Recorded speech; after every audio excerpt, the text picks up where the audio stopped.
નમસ્કાર નમસ્કાર નમસ્કાર વિદ્યાર્થી મિત્રો. ધોરણ 11 ની અંદર પ્રથમ સામાયિક પરીક્ષાની અંદર વિદ્યાર્થી મિત્રો 1 થી 5 ચેપ્ટરનો સિલેબસ મોટા ભાગે આવતો હોય છે. છઠ્ઠા ચેપ્ટરનો પણ થોડો ઘણો આવી શકે, પણ મોટા ભાગે 1 થી 5 ચેપ્ટર પૂછાતા હોય છે.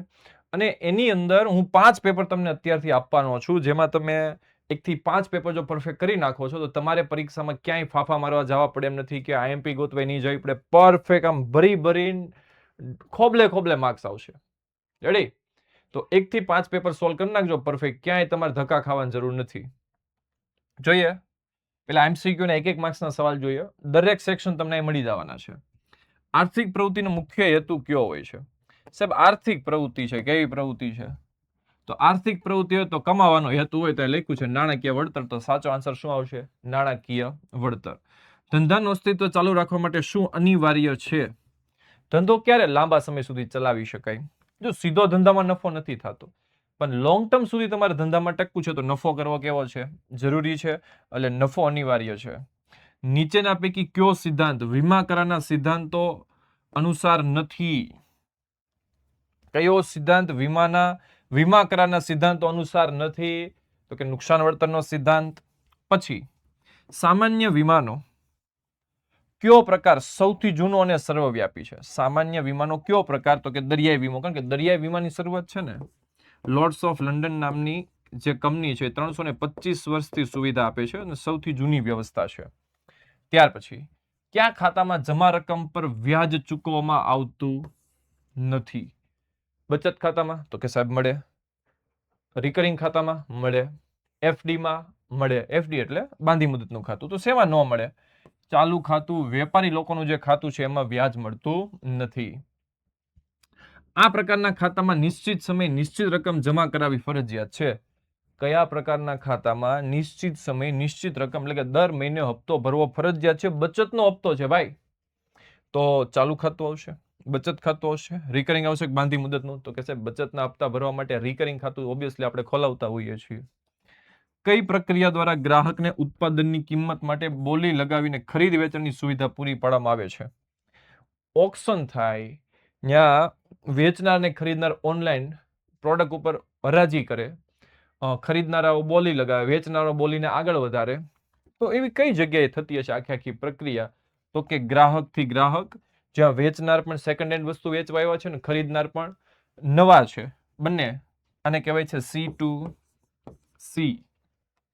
ત્યાર પછી રેલવેની ટિકિટ દેશભરમાં કોઈ પણ સ્થળેથી મેળવી શકાય તેને કયા પ્રકારનું નેટવર્ક કહે છે?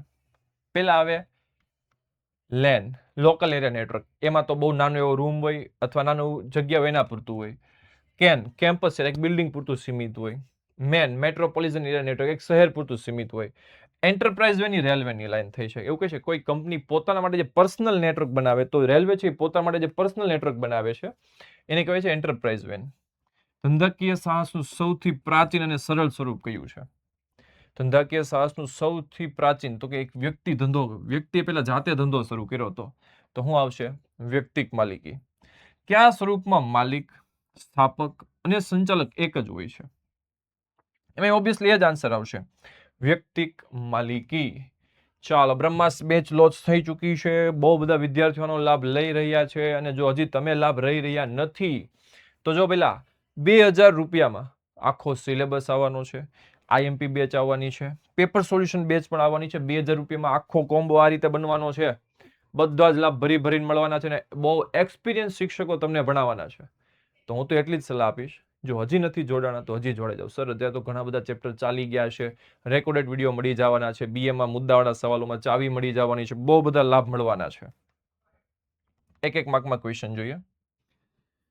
વીમા પોલિસી એટલે શું? વીમા પોલિસી એટલે શું? વીમાના લેખિત કરારને વીમાની પોલિસી તરીકે ઓળખવામાં આવે છે. તમે એમ પણ લખી શકો વીમો લેનાર અને વીમો આપનાર બંને વચ્ચેના લેખિત કરારને શું કહેવાય છે? તો કે વીમા પોલિસી તરીકે ઓળખવામાં આવે છે.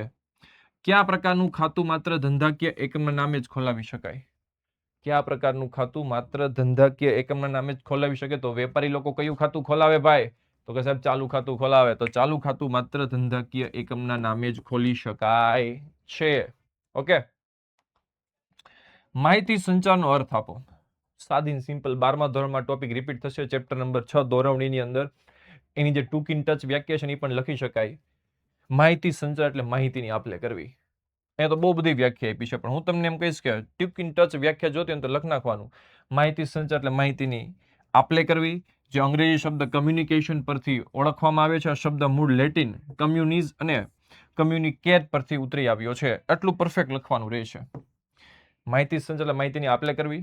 અંગ્રેજી શબ્દ કમ્યુનિકેશન છે, જે મૂળ લેટિન શબ્દ કમ્યુનિઝ અને કમ્યુનિકેર પરથી ઉતરી આવ્યો છે. એન્ટરપ્રાઇઝ વેન એટલે શું? થોડી વાર પહેલા એક એમસીક્યુ આવ્યો હતો કે ભારતીય રેલવેના નેટવર્કને કયા નામથી ઓળખી શકાશે? તો કે એન્ટરપ્રાઇઝ વેન. જ્યારે કંપની પોતાના માટે જે પોતાનું નેટવર્ક ઊભું કરે છે ને, જે પોતાના યુઝ માટે જ છે, બીજા કોઈને યુઝ કરવા માટે નથી આપતા, એને કહેવાય એન્ટરપ્રાઇઝ વેન. રેલવે તો કે ગ્રાહકો રેલવેના વાપરી શકશે, રેલવે વાપરી શકશે. રેલવે કોઈ બીજી કંપનીને વાપરવા નહીં આપે પોતાનું નેટવર્ક. એને કહેવાય છે એન્ટરપ્રાઇઝ વેન. એક મોટી સંસ્થાના વિવિધ સ્થળોએ પથરાયેલા કોમ્પ્યુટર્સને જોડતા નેટવર્કને એન્ટરપ્રાઇઝ વેન કહે છે. આવા નેટવર્કને ઇન્ટ્રાનેટ તરીકે પણ શું કરવામાં આવે છે? ઓળખવામાં આવે છે. વ્યક્તિક માલિકીમાં માલિકની જવાબદારી કેવી હોય છે? હું વ્યક્તિક માલિક છું, હું એકલો ધંધો ચલાવું છું, હું ધંધામાં તૂટું તો મારી જવાબદારી કેવી છે? અમર્યાદિત છે. અમર્યાદિત જવાબદારી કોને કહેવાય? દેવું ચૂકવવા માટે મારે મારી અંગત મિલકત પણ વેચવી પડે તો મારે વેચવાની છે. એને કેવી જવાબદારી કહેવાય? અમર્યાદિત. તો વ્યક્તિક માલિકીમાં દેવું ચૂકવવાની જવાબદારી છે એ કેવી હોય છે? અમર્યાદિત હોય છે. તો અહીંયા મેં તમને 10 એમસીક્યુ, એક માર્ક્સના 5 આપ્યા છે. સેક્શન સી પણ હમણાં આવી જશે થોડી વારમાં. અને બધા જ પેપર 1 થી 5 પેપર પરફેક્ટ જોઈ નાખજો. ક્યાંય ફાફા નહીં મારવા પડે. ભરીને 45+ માર્ક્સ આવશે. જ્યાં 5 પેપર 50 માર્ક્સના પરફેક્ટ કરીને જશે ને એક્ઝામની અંદર, એને ક્યાંય ફાફા નહીં મારવા પડે. અને ટૂંક સમયની અંદર આપણે વિદ્યાર્થી મિત્રો આઈએમપી બેચ પણ લોન્ચ કરવા માટે જઈ રહ્યા છીએ. Thank you so much. મળીએ નેક્સ્ટ સેક્શનની અંદર. જય હિન્દ, જય ભારત.